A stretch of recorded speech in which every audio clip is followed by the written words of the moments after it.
This con season for me, I do conventions every year, but this year it's been particularly busy because my agents have been particularly successful in getting me cons, and so I'm having to turn them down. I normally am free January through March, and I had like 3 or 4 conventions right at the beginning of the year. So I'm already up to like number 10 or something. I got and it's only halfway through the year. I think I've got, well, the rest of the year lightens up. I think I got like 7 left or something. Okay. And I got 2 weeks off from this, and then I go to Boston, I think. I'm not sure. I don't know what my schedule is. I don't know. I got other people telling me what to do. I understand that now. People just telling me what to do. Anyway, we should have questions. I don't know. Okay. I'll just randomize all day. And it'll be more interesting than probably the interview. No, I'm kidding. I like it casual. So oh, yeah, no, I do everything I probably give casual. you a couple of drinks. Oh, I do everything casual. I do. You know, I don't like pretense, although I can come across as pretentious. But I don't like pretense. I don't know. Sounds good. You ready? Yeah. Ready to record? Oh, you shouldn't have been rolling that whole time. She was. I was. Good. Okay, perfect. Good. All right. So they don't want to hear from me. Yes, they do. No, they want to hear your voice. So how long have you been interviewing people for Dragon Ball? No. I've done Chris once. Okay, so you're new to Dragon Ball. No, you're new to interviewing people with Dragon Ball. Pretty much. No, that's okay. I'm still like I've been doing this. But you watch the show. When did I start watching? No, the show? you do watch the show though. Yeah, of course Okay. I do. I love it. I've been interviewed by people who haven't watched the show. So on this Dragon Balls program, there's a person named Frozen. Is that from the movie Frozen? No, I'm like, no, it's Frieza. Like, that happened to me. You tell them to let it go? Yeah, good one, good one. Oh, you can do the interview. You can be the guest. That'd be awesome. I'll let you do the one-liners. Some people want to hear your voice. So I don't They have don't to do that. They don't want I to don't hear have to. So what's going on with you today? We're gonna run out of time. No worries. Let me just cut off here. Thank you. No, So I was the Hall H panel and yeah, that was insane. Yeah, I know. Amazing to see Dragon Ball in Hall H. When you made Hall H, you have arrived, and we have arrived. So I'm very excited about that. What did you think when you heard you were going to do a Hall H? I was pretty shocked. I mean, I was really, the Resurrection F and Battle of Gods premieres and the red carpets we did were really spectacular, and we did have Masuko Nozawa at the Egyptian Theater in Los Angeles, and that was really spectacular also. I mean, probably equally spectacular. And so it was really cool then, but it was also first time we'd really had a panel with Japanese creators or developers. It wasn't Akira Toriyama, but it was representatives from Shueisha and Toei, and Hayashida is the director. So it was, and having Broly and the wrestlers, it was a little, I'm never nervous on panels, ever. And I was nervous.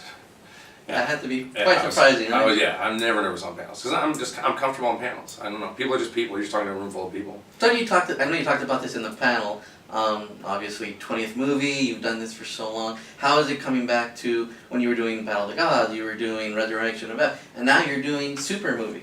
Yeah, it feels the same but a little different, because what's great about Dragon Ball is, they're okay doing like slightly different animation styles. So, Battle of Gods Resurrection F, was a little slightly different animation style, and this one looks like heavily influenced by Akira Toriyama's original manga, and so it looks like the manga come to life to me.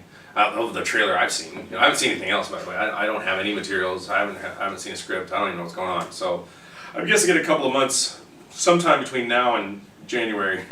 Hopefully before December, because once December hits, in fact, I'm just starting to think about the scheduling, going, we better record this movie in November if we're going to get it done. Sorry, I don't handle that, but I'm just thinking about how companies work and going, we better do this in November if we're going to be ready by January, because of Christmas season, Let's talk a little bit about Goku Black. Yeah. And I know I've heard you talk about you having a lot of fun doing that. You Sure. get to do an evil voice. So what was your kind of feeling going into it, doing Goku versus evil Goku? Well, when I first heard about it on video game, I didn't have any information at all. So they just said he is evil Goku, and I'm like, okay, what's the opposite of a high loving voice, a low guttural voice? So I just literally made a stupid choice.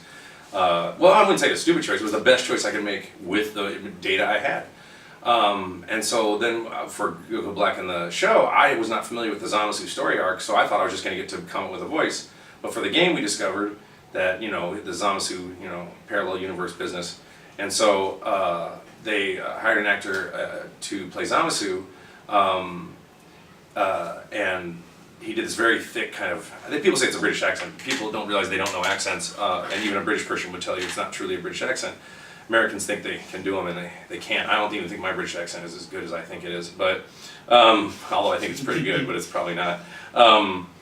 And so it was very thick for the game, and the Japanese clients, Namco Bandai, wrote us back and said they loved it. So then I get flack for it. I'm like, well, the guys who make it like it. So, you know, really? And then as the show progressed and we did the show, you know, that actor is new to dubbing, and so, you know, but he's a really good actor, and so he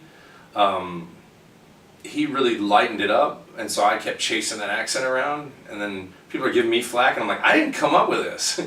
He made the choice, and it's Zamasu inside Goku's body, so it needs to be the same kind of spirit and accent coming out of this voice box. Mm-hmm.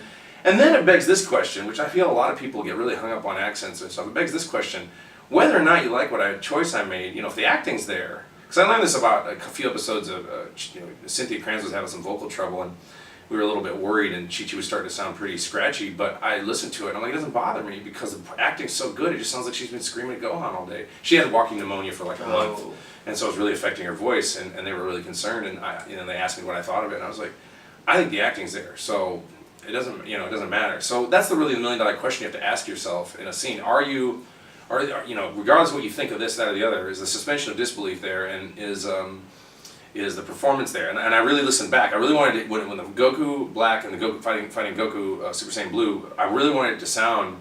If you pay attention, you'll notice that a lot of the reacts and the fight reacts with Goku Black Rose are very lusty, very maniacal, and like I'll grab little laughs, and you know, it's really delicious. You almost, you know, really he's lusty about this, and Goku's reacts are his own reacts. And so when you hear the fight, I was worried that maybe the fight reacts might sound the same, because there's not really an accent on fight reacts.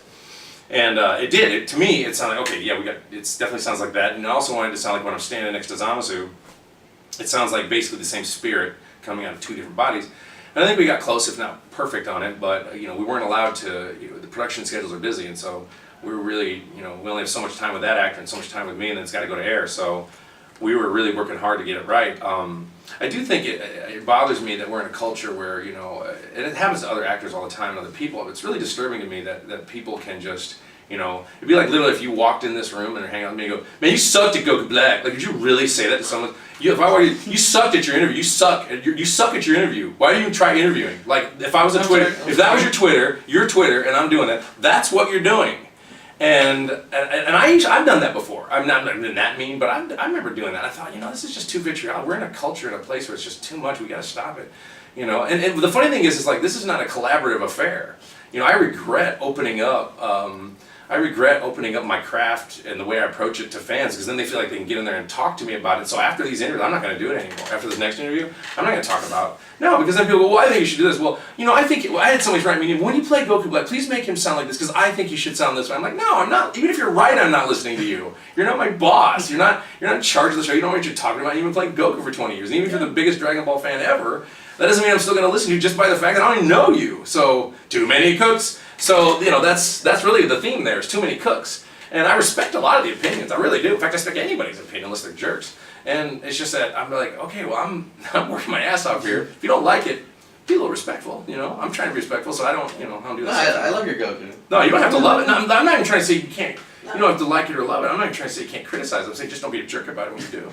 You know? No, I'm just saying. It's like, hey man, I know you're working real hard, but it's not my cup of tea. People say that. You're not my cup of tea. I like this version. I'm like, it's fine, man. Like your art. You don't gotta be a dick to me about it though. You know, it's like, why?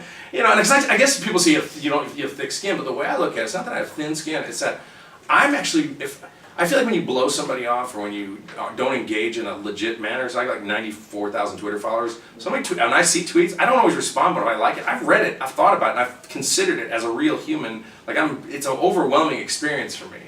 And so I'm like, if someone says, wish me happy birthday, I'm like, if I do that, I got 90 other thousand people are gonna ask me. And I usually want to be emotionally motivated to wish somebody happy birthday, not getting a random request from a person I don't know. So I take it in a different way than a lot of other people who are well-known or famous, if that's the right word, do. And I think it's more authentic, actually, because I feel like I'm being disingenuous. If you're like, you know, if I'm always keep it positive no matter how much you're a dick to me, then I'm basically just really being a jerk back. Because I'm just like, I'm not even addressing that you're even talking to me. And that, you know what I'm saying?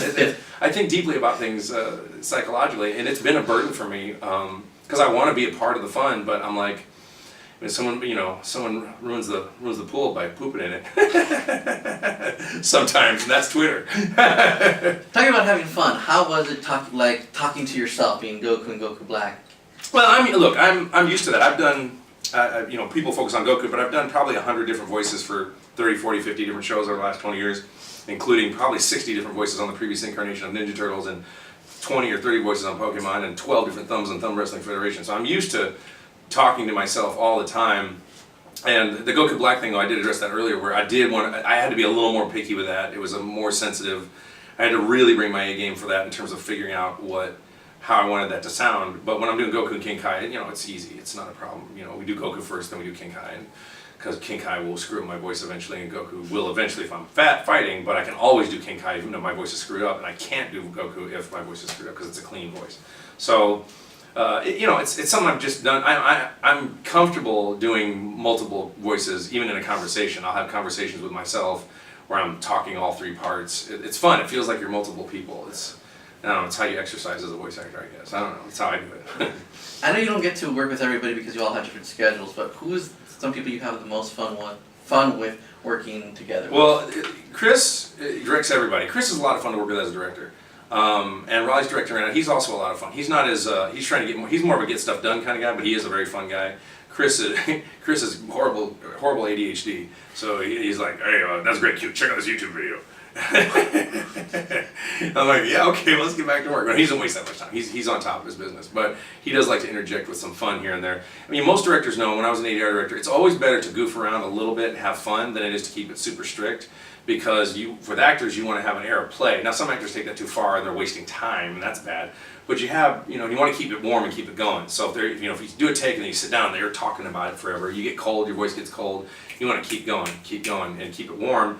And if it gets a little dull, interject some humor, whatever. Just you want to keep that lively, playful. You want to keep the actor in the playground. So the playground is where all the meat is for the character they're doing. So Chris is really fun to work with. Sonny and I have the best comedic riff improv of anybody I know. I really like Ian Sinclair. I love Jason Douglas. Monica is just, look, just pay attention to her microfacial expressions, because they are the most hilarious thing you'll ever see. Monica Rial is one of my favorite people, just to watch her face move.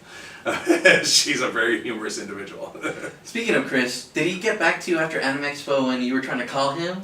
Oh yeah, he showed me that. What's funny is he must have deleted all the other messages to make it look like I was calling him all the time. But that is true. I mean, that whole tweet it's true. I call him, hey Chris, call me back. So I'm gonna tell you some really funny story. Well, you got to have your voices mailed. No. Anyway, so call me back or whatever. I go, hey, I don't want your mailbox is full. I can't leave you a message, because I grew up in the era of tape recorded messages.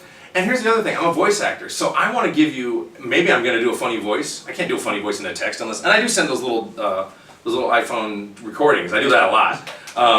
But sometimes I don't want to do that, or I can't do that, or sometimes I need to call him and then it doesn't pick up. So instead of sending him a vocal recording by text, which may get erased, I use the other thing. But I'm trying to leave you not just data, but there's data in the vocal inflections that I'm using, as well as any voices I may decide to randomly do in a message on your phone, so I'm secretly trying to entertain as well.